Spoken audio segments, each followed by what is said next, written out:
zajímalo, proč jste si je vybral? Jestli máte nějaký speciální festivalový outfit tady na sobě teďka. Já jsem si je vybral, protože ty brýle mají spoustu možností. Jednak když je trošku pod mrakem, tak je může být takto. Když třeba svítí jenom z jedné strany sluníčko, tak takto. A když je hodně přísný sluníčko, pozor, pozor, tak takto. Super. A to už ale nevidím vůbec nic. No, takže áno, na festival trošku špeciálnejšie, lebo určite toto by som si do ulic asi nedahla. Ale nejak som si nevyberala špeciálne, skôr je toto, že toto by som si možno obliekla, toto.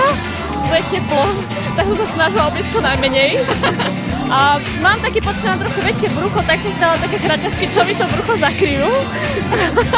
A neviem, zase mi opalovalo hlavne pliecka, tak som iba takú lambarku zvolila. Máte nějaký skvělý tetování. Pravda, to som si tuto kúpila na pohode, metalické tetovanie.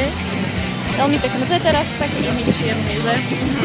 Teďka je to nějaký trend novej. Špětivý tetování. Ale je to pekné, je to veľmi pekné. Super. A dočasné hlavne, tak sa... Lick your cigarette and then kiss me. We want to ask, why did you choose this outfit? Why did I choose this outfit? Yeah, why? So we're cycling across Slovakia, so we can only carry things that are very small and light. So these are really small and light, and so is this, and it's really cosmic. Okay, I think it's cool to be cosmic. okay. Yeah. I mean, I need to love. Máte nějaký jako speciální festivalový outfit, který jste měla nachystaný? Nie, lebo na festivale som prvýkrát Aha. a chcel sa hlavne obliecť pohodlne. Proč jste si vybral tady ten outfit zrovna? Som dostal od kamarátky. No, tohle? No, som sa bol k nej najesť a ona mi dala tento plášť, že si ho mám dať. Jak bys ho popsal, proč se ti hodí na festival? Nie, lebo je strašne pohodlný a môže byť pod ním nahý. A baví ma hrať sa na takého pasáka, vieš?